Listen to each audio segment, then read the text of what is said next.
Hello बच्चा gang, क्या हाल चाल? एक नंबर सर। और आपके सामने हाजिर हैं आपके गब्बर सर। कैसे हो गब्बर आदमी? उम्मीद है आप लोग सभी मस्त, बेहतरीन, सुपर और मक्खन मलाई होंगे। तो भाई साहब गब्बर सर आए हैं, यानी कि आपके प्यारे ऋषभ त्यागी सर आए हैं, आपके गप्पू भैया आए हैं। और उम्मीद है आप लोग सभी मस्त होंगे, अच्छे होंगे, बेहतरीन होंगे और सारी पढ़ाई भी आपकी अच्छी चल रही होगी। गुड वाली मॉर्निंग मेरे प्यारे प्यारे बच्चों, सभी प्यारे प्यारे बच्चों को राधे राधे। कृष, पीयूष, तुल्य, दीक्षा, बर्नार्ड, कैसे हैं आप सब? फटाफट से लिख देंगे कमेंट सेक्शन में हैशटैग रॉला ऑन द टॉप। मैं ठीक नहीं हूं बेटा, पता नहीं, कल से थोड़ी राइट जो मेरा पैर है उसमें थोड़ी सी दिक्कत है, बट इट्स ओके, हो जाएगा सब ठीक। आप ठीक, सब ठीक। फटाफट से एक बार कमेंट सेक्शन में सारे बच्चे लिख देंगे हैशटैग रॉला ऑन द टॉप, क्योंकि अब जो रॉला ऑन द टॉप होने जा रहा है वो जा रहा है एक नए चैप्टर में। जी हां, आज हम शुरू करने वाले हैं आपका एक नया चैप्टर जिसका नाम है फाइनेंशियल स्टेटमेंट एनालिसिस। सर क्या है इस चैप्टर में, क्या करना पड़ेगा इस चैप्टर में, किन किन चीजों का सामना करना पड़ेगा इस चैप्टर में? बहुत सारी चीजें। बट सामने से याद आया कि बेटा जी आज आपका इवनिंग में 5:45 पर एक सेशन है कॉर्पोरेट अकाउंटिंग का, यूट्यूब पर PW बाय CS वाला बाय PW चैनल पर, जिसमें मैं आपको जून के और दिसंबर के जो पेपर थे उसके कुछ सॉल्यूशंस करवाने वाला। तो आइएगा सभी, आज से देखते हैं किसमें कितना है दम और कौन खाएगा सिर्फ बबल गम। तो चलिए आइए, इस चैप्टर की अगर बात करें तो ये चैप्टर मेन बन जाता है। क्यों, मैं आपको बताऊंगा। क्योंकि अगर आपको ये चैप्टर अच्छे से आ गया तो एक और चैप्टर है जो लिंक कर जाता है इस चैप्टर से, फोरकास्टिंग वाला। अभी जो रिसेंटली पेपर हुआ था उसमें ये चैप्टर और वो जो लिंक चैप्टर कर रहा है वो दोनों चैप्टर 20 नंबर से ऊपर के आ गए थे। कहने को तो ये 5 नंबर या 10 नंबर का कह सकते हो, उसे 5 नंबर का कह सकते हो, बट इससे एक चैप्टर लिंक हो जाता है। पिछली 2 बार से उसके क्वेश्चंस आ रहे हैं और क्वेश्चन दिए ही ऐसे जाते हैं कि आपको देखकर बुखार आ जाए। आप क्वेश्चन को देखो और आपको ओई दादा जे क्या है, जे क्या मैं देख रहा हूं। होता कुछ नहीं है, जैसे आपकी RCB की टीम सिर्फ दिखने में डरावनी होती है। टेंशन मत लेना, मैं भी RCB का फैन हूं, क्या कह सकता हूं। चीजें सारी वही हैं जो आपने क्लास 12th में पढ़ी हुई हैं, थोड़ा सा एडवांस लेवल पर चला जाए। ठीक है, तो चलिए, बातें बहुत हो गई, अब थोड़ा सा इस चैप्टर से रूबरू होते हैं। Financial statement analysis.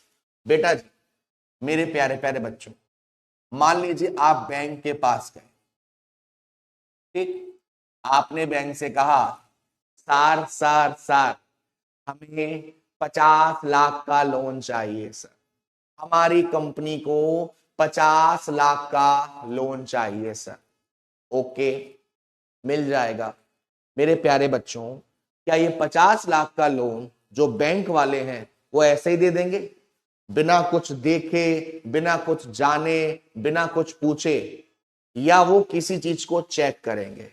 सर वो किसी चीज को चेक करेंगे, और वो चीज क्या है सर? वो चीज है फाइनेंशियल स्टेटमेंट। आपकी कंपनी के जो फाइनेंशियल स्टेटमेंट है उनमें से कुछ सिलेक्टेड स्टेटमेंट को वो देखेंगे और उसको देखकर तय करेंगे कि आपको लोन देना चाहिए या नहीं देना चाहिए। उसको देखकर वो डिसाइड करेंगे कि आपकी कंपनी की पोजीशन क्या है। उसको देखकर डिसाइड करेंगे कि आप पैसे को कितनी जल्दी दे सकते हो, कितना लोन आप बर्दाश्त कर सकते हो। इन सभी चीजों के लिए हम करते हैं फाइनेंशियल स्टेटमेंट को एनालाइज। अगर मैं कहीं पर पैसा इन्वेस्ट करने की सोच रहा हूं, मैं शेयर लाने की सोच रहा हूं, मैं लोन लेने की सोच रहा हूं, मैं डेप्ट को बढ़ाने की सोच रहा हूं, मैं इक्विटी को बढ़ाने की सोच रहा हूं, इन सबको मैं जब ही कर सकता हूं जब मुझे मालूम है कि मेरी फाइनेंशियल स्टेटमेंट एनालाइजेस क्या है। तो देखो बेटा, इसकी कहानी शुरू होती है लिक्विडिटी रेशियो से। कौन सा ratio sir? Liquidity ratio. Sir क्या होता है लिक्विडिटी रेशियो? लिक्विडिटी रेशियो का मतलब है अगर आपके ऊपर कोई कर्जा है, अगर आपके ऊपर कोई लायबिलिटी है, तो वो लायबिलिटी आप 1 साल के अंदर दे पाओगे या नहीं दे पाओगे, उस लायबिलिटी को पे करने के लिए आप कितना कैपेबल हो, कितना जल्दी आपकी जो संपत्ति है वो कैश में कन्वर्ट कर सकते हो, इन चीजों के लिए आप क्या निकालते हो? Liquidity ratio. जिसमें सबसे पहला रेशियो आता है करेंट रेशियो। सबसे पहला रेशियो क्या होता है? Current ratio. अब जब करंट की बात हो रही है तो करंट का मतलब ये नहीं होता कि आपने सॉकेट में उंगली डाला, लाइव जिंगा लाला, करंट लग गया। नहीं, करंट रेशियो का मतलब जहां पर आप करंट एसेट्स को डिवाइड कर देते हैं करंट लायबिलिटी से। करंट रेशियो का मतलब बेटा जी, जहां पर आप करंट एसेट्स को डिवाइड कर देते हैं करंट लायबिलिटी से, तो क्या आता है हमारा? Current ratio. Sir what is current assets? Current assets का मतलब होता है ऐसी संपत्ति जो 1 साल के अंदर कैश में कन्वर्ट हो जाएगी, वो आपकी क्या है? करंट एसेट्स है। करंट लायबिलिटी क्या होती है? ऐसा कर्जा जो आपको 1 साल के अंदर पेड करना पड़ेगा, वो आपकी क्या होती है? Current liability. बेटा जी करंट एसेट्स के कुछ एग्जांपल्स बताओ फटाफट से। सर स्टॉक मान सकते हो, सर प्रीपेड एक्सपेंसेस मान सकते हो, सर कैश मान सकते हो, एक्रूड इनकम मान सकते हो, डेटर्स मान सकते हो, ट्रेड रिसीवेबल मान सकते हो, एक्रूड इनकम मान सकते हो, एडवांस टैक्स मान सकते हो, ठीक है, short term loans and advances मान सकते हो। ये सारी चीजें किसका पार्ट है?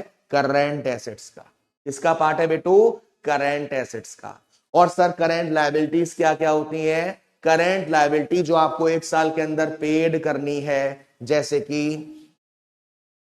आउटस्टैंडिंग एक्सपेंसेस, जैसे कि क्रेडिटर्स, जैसे कि शॉर्ट टर्म लोन्स, जैसे कि शॉर्ट टर्म प्रोविजंस, जैसे कि बिल्स पेबल, ये सारी चीजें, इनकम रिसीव्ड इन एडवांस या फिर earn income, trade payables, these all are current assets. तो अगर आपको क्वेश्चन में करंट रेशियो का क्वेश्चन आता है तो सबसे पहले आपको देखना है कौन कौन सी करंट एसेट्स दे रखी हैं और कौन कौन सी करंट लायबिलिटी दे रखी है। उसके बाद आप सारी करंट एसेट्स को ऐड करेंगे और सारी करंट लायबिलिटी को ऐड करेंगे और करंट एसेट से करंट लायबिलिटी को डिवाइड कर देंगे। अगर ऐसा करने पर जो आपकी करंट एसेट्स है वो करंट लायबिलिटी का 2 गुना है, 2 टाइम्स ज्यादा है, यानी कि अगर आप इसे सॉल्व करते हो और जो आपका रेशियो है, जो आपका आइडल रेशियो है, वो आ रहा है 2:1, तो ऐसे रेशियो को बहुत अच्छा माना जाता है, ऐसे रेशियो को बहुत सही माना जाता है। क्लियर है मेरे प्यारे प्यारे बच्चों सबको? एक शायद मैंने आपके लिए क्वेश्चन भी लिया होगा इसका, लेट मी सी।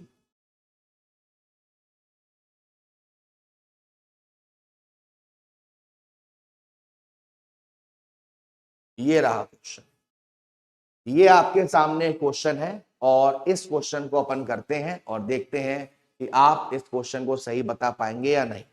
सबसे पहले मेरा सवाल है क्या इन्वेंट्री करंट एसेट्स है या करंट लायबिलिटी है या दोनों में से कुछ नहीं है? आप कहेंगे sir inventory current assets, trade receivable current assets, advance tax current assets, cash and cash equivalent current assets, trade payable current liability है और शॉर्ट टर्म बोरोइंग्स ये आपकी करंट लायबिलिटी।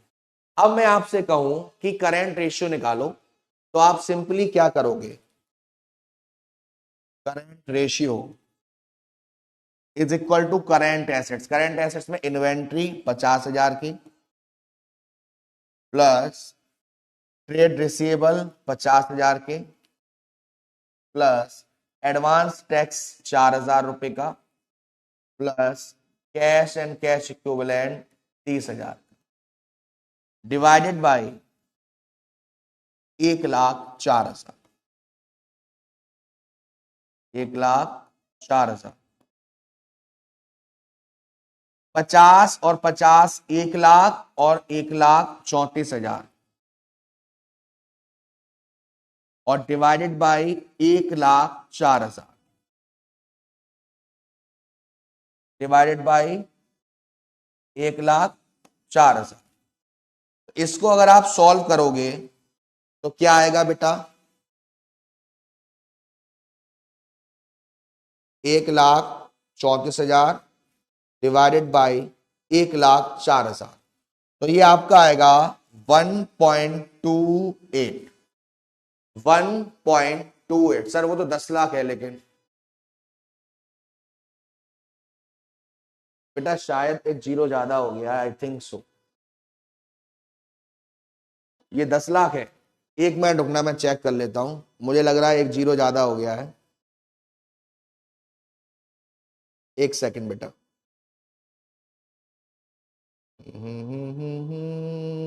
लल्ला लल्ला लोरी दूध की कटोरी दूध में बतासा। नहीं बेटा एक जीरो ज्यादा हो गया है, तुम नीचे आओ भाई। एक जीरो ज्यादा हो गया बेटा, ये 1,00,000 ही। एक जीरो ज्यादा हो गया, वो 1,00,000 ही है। परेशान होने की जरूरत नहीं है, असुविधा के लिए खेद है। एक जीरो ज्यादा हो गया है, ठीक है बेटा। तो गॉट इट? कैसे हमने कैलकुलेट करा करंट रेशियो, ठीक है। अब चलते हैं थोड़ा सा आगे और थोड़ा सा थ्योरी का पार्ट समझते हैं कि क्या है ये, क्यों है ये, क्यों पढ़ रहे हैं। चल देखिए, the process of critical evaluation of the financial information contained in the financial statement order to understand and make decision regarding the operation of the firm or entity is called financial statement analysis।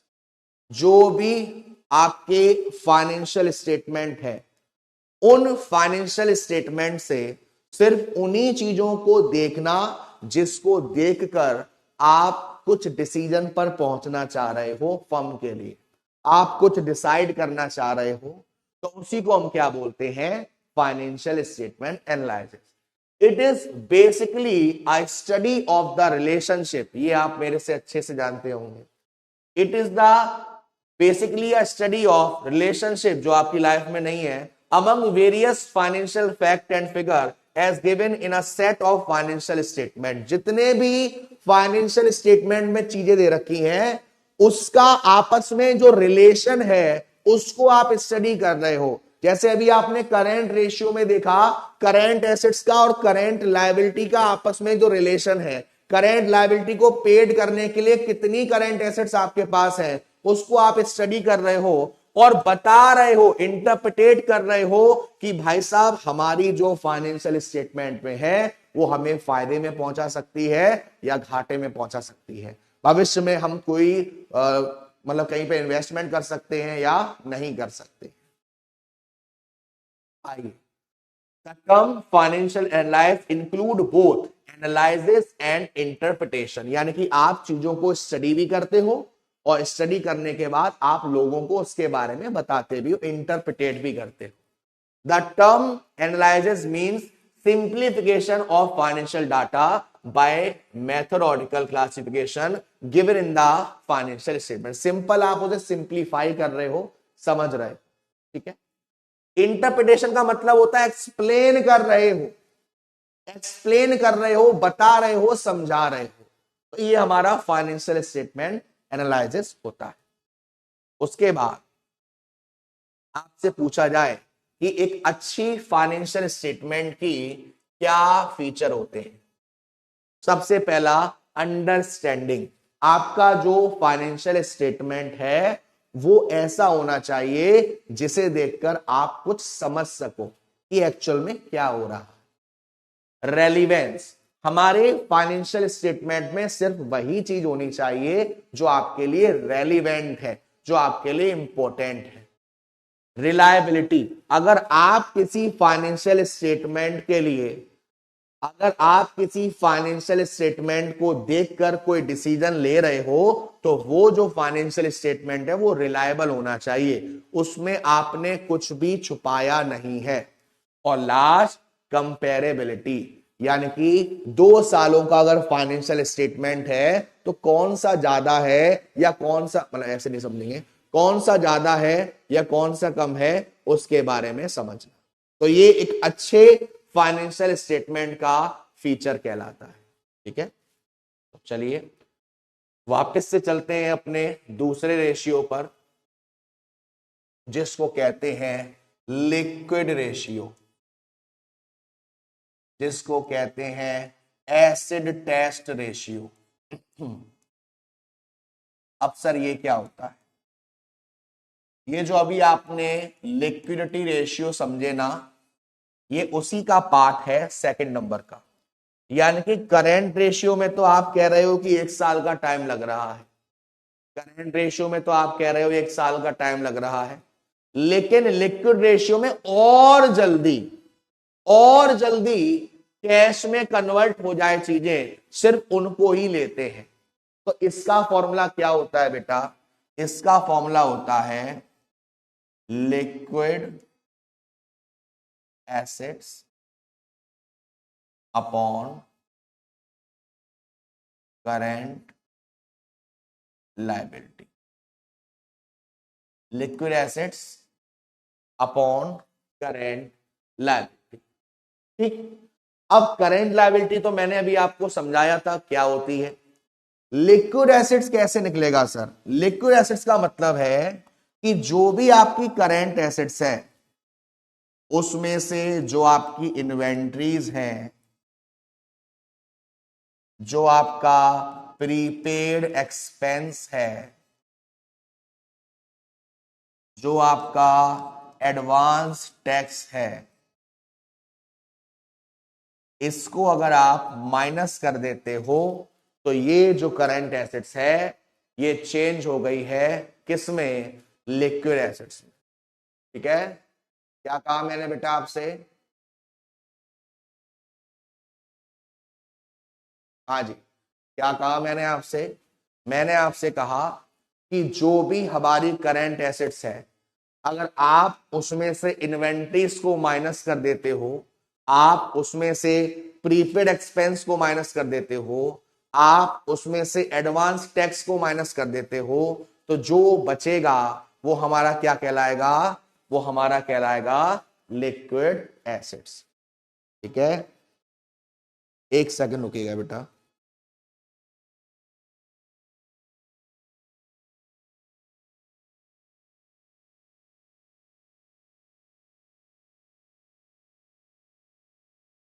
ठीक है, चलिए, तो यहां तक शायद आपको clear है अच्छे से, यहां तक सब आपको ओके है अच्छे से, कोई दिक्कत वाली बात नहीं है।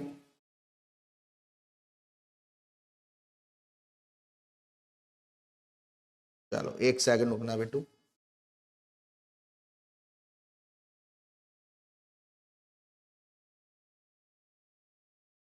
हाँ जी, अब इसके आगे चलें। कभी कभी क्वेश्चन में अगर आपको करंट एसेट्स नहीं दे रखा है, कभी कभी अगर आपको क्वेश्चन में करंट एसेट्स नहीं दे रखा है, ऐसे केस में आप क्या करेंगे? ऐसे केस में सिंपली आप सिर्फ इन्वेंट्रीज को नहीं लेंगे, प्रीपेड एक्सपेंस को नहीं लेंगे और एडवांस टैक्स को भी नहीं लेंगे। ठीक है,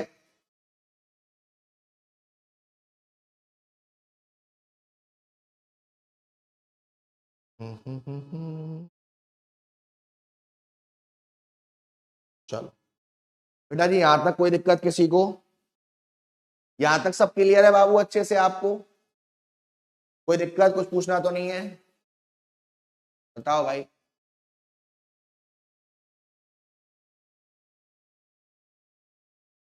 यहां तक हो गया बेटू सबको? क्लियर है ना? रौला है यहां तक? चलो दोबारा से मैं समझाता हूं जो मैंने अभी तक आपको समझाया।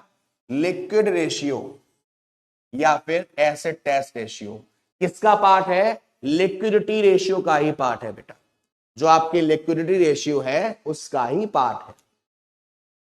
तो कैसे निकलता है? फॉर्मूला बड़ा ही सिंपल है, liquid assets upon current liability. अब करेंट लायबिलिटी तो मैंने भी आपको समझा दिया था, तो उसमें तो वही चीज आएगी जो आप निकाल रहे थे। अब सर लिक्विड एसेट्स कैसे निकलेगा? लिक्विड एसेट्स को निकालने के आपके पास दो तरीके हैं। या तो आपको क्वेश्चन में आपने करेंट एसेट्स निकाला हो, उस करेंट एसेट्स में से अगर आप इन्वेंट्री को माइनस कर देते हैं, प्रीपेड एक्सपेंस को माइनस कर देते हैं, एडवांस टैक्स को माइनस कर देते हैं, तो ये करेंट एसेट्स किस में चेंज हो गया? लिक्विड एसेट्स में। ये करेंट एसेट किस में चेंज हो गया? लिक्विड एसेट्स में। या फिर आप जब लिक्विड एसेट्स को निकाल रहे हो तो आप ना ही इन्वेंट्रीज को लीजिए, ना ही प्रीपेड एक्सपेंस को लीजिए, और ना ही एडवांस टैक्स को लीजिए। तो अभी मैंने आपको क्वेश्चन एक कराया था, उस क्वेश्चन को मैं वापस से ले चलता हूं और मैं चाहूंगा कि मेरे प्यारे प्यारे बच्चे उस क्वेश्चन में लिक्विड एसिड्स को निकालेंगे। चलिए बेटा, ये क्वेश्चन अभी हमने करा था, ये क्वेश्चन अभी हमने करा था। Yes sir. अगर मैं इसमें आपसे कहूं कि लिक्विड रेशियो निकालो, तो क्या आप मुझे बता सकते हैं कि लिक्विड एसिड कितना आएगा? इस क्वेश्चन में लिक्विड एसिड्स कितना आएगा? क्या आप बता सकते हैं? बताइए, इस क्वेश्चन में लिक्विड एसिड्स का अमाउंट कितना आएगा? क्या आप मुझे बता सकते हैं? देखिए सर, यहां पर हमारे पास दो ऑप्शन है। हमारी करेंट एसेट्स कितनी थी? करेंट एसेट्स थी 1,34,000। इस 1,34,000 में से हम इन्वेंट्रीज को माइनस कर दें 50,000, हम एडवांस टैक्स को माइनस कर दें 4,000, हम और कुछ नहीं। तो अब यहां पर क्या आ गया? अब यहां पर क्या आ गया? 80,000 रुपए। ये 80,000 क्या है? लिक्विड एसेट्स है। ये 80,000 क्या है? लिक्विड एसेट्स है सर। ठीक है, लिक्विड एसेट्स है। आप चाहो तो ऐसे भी निकाल सकते हो, आप सिर्फ ट्रेड रिसीवेबल को ले लो, आप सिर्फ कैश एंड कैश इक्विवेलेंट को ले लो। ऐसा भी करोगे तो आपका लिक्विड रेशियो बेटू आराम से आ जाएगा। तो क्लियर है बेटू कैसे कैलकुलेट करेंगे करेंट रेशियो और कैसे कैलकुलेट करेंगे liquid ratio? Good to go है बाबू? रौला है यहां तक? आगे बढ़ सकते हैं। फिर आप सिंपली फॉर्मूला लगा दोगे 80,000 डिवाइडेड बाई 1,04,000 और आपका आंसर आ जाएगा। यहां तक ओके है बेटू? अच्छे से कोई दिक्कत तो नहीं है किसी को?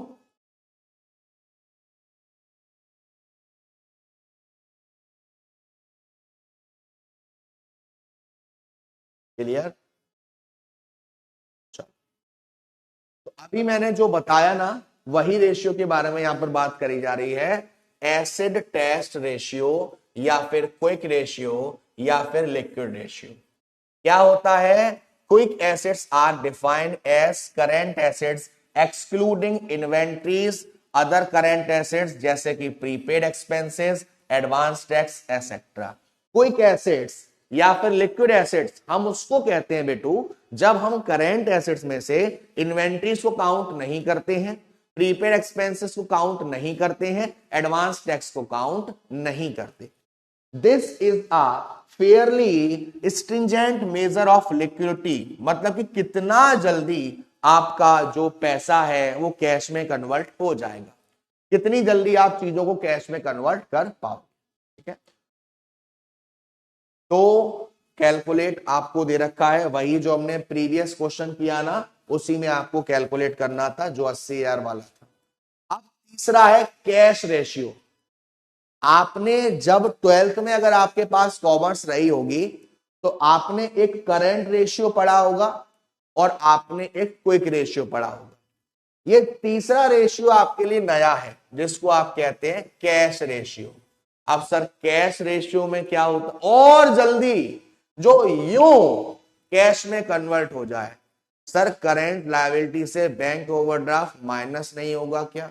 बेटा बैंक ओवरड्राफ्ट लायबिलिटी ही तो होती है। अगर कम समय के लिए लिया है, कम समय के लिए लिया है तो वो करंट लायबिलिटी है, ज्यादा समय के लिए लिया है तो वो नॉन करंट लायबिलिटी है। चलिए आगे बढ़ते हैं। क्या होता है cash ratio? Sometimes financial analyst look at the cash ratio which is defined as. कभी कभी जो हमारे फाइनेंशियल एनालिस्ट होते हैं वो कैश रेशियो को भी देखते हैं जिसका फॉर्मूला होता है, नीचे तो कोई चेंज नहीं है, नीचे तो आपकी करंट लायबिलिटी है तो करंट लायबिलिटी ही रहेगी। ऊपर क्या आ जाएगा? वो पैसा जो आपके हाथ में है या आपके बैंक में जमा है plus current investment. Sir current investment क्या होता है? आपने कहीं पर पैसे को इन्वेस्ट कर रखा है 1 साल के लिए, जरूरत पड़ेगी तो आप बीच में पैसा निकाल लोगे। आपने सुना होगा ना, एफडी को तोड़ दोगे, आरडी को तोड़ दोगे। बैंक में अगर मैंने एफडी करवा रखी है 1 साल की फिक्स्ड डिपॉजिट, बैंक में मैंने आरडी करवा रखी है रिकरिंग डिपॉजिट 1 साल के लिए, तो वो मेरा करंट इन्वेस्टमेंट है। तो क्या फॉर्मूला हो जाएगा बेटा? Cash and bank balance plus current investment divided by current liability. चलिए भाई मेरे प्यारे प्यारे बच्चों, फटाफट से एक बार सभी रिकैप करेंगे। सबसे पहले करंट रेशियो का फॉर्मूला बताओ मुझे। सबसे पहले मुझे करंट रेशियो का फॉर्मूला बताओ। Sir current assets upon current liability. क्या क्या होती है current assets? Cash, bank balance, debtors, trade receivable, prepaid expenses, accrued income, short term loans advances. Current liability क्या होती है? Creditors, outstanding expenses, income received in advance, trade payable, short term loan, short term provision. दूसरा formula मैंने क्या बताया आपको? Liquid ratio का। क्या होता है? Liquid assets upon current liability. Liquid asset कैसे निकलती है? सर करंट एसेट्स के लिए आप इन्वेंट्रीज को मत लीजिए, प्रीपेड एक्सपेंसेस को मत लीजिए, एडवांस टैक्स को मत लीजिए।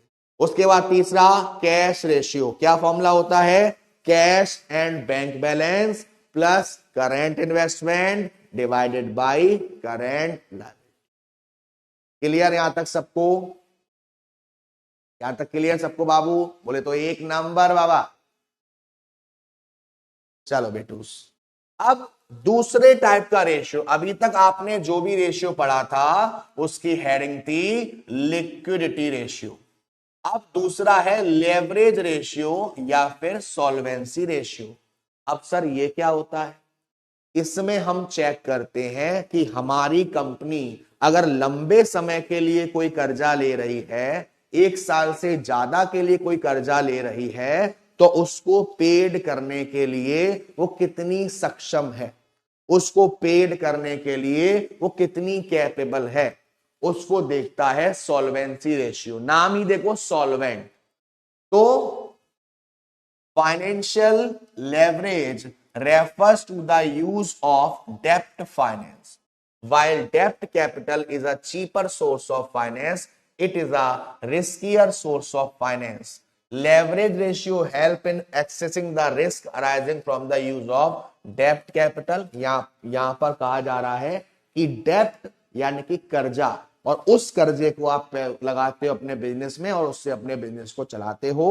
दो टाइप के रेशियो होते हैं यहां पर। पहला होता है स्ट्रक्चरल रेशियो और दूसरा होता है कवरेज रेशियो।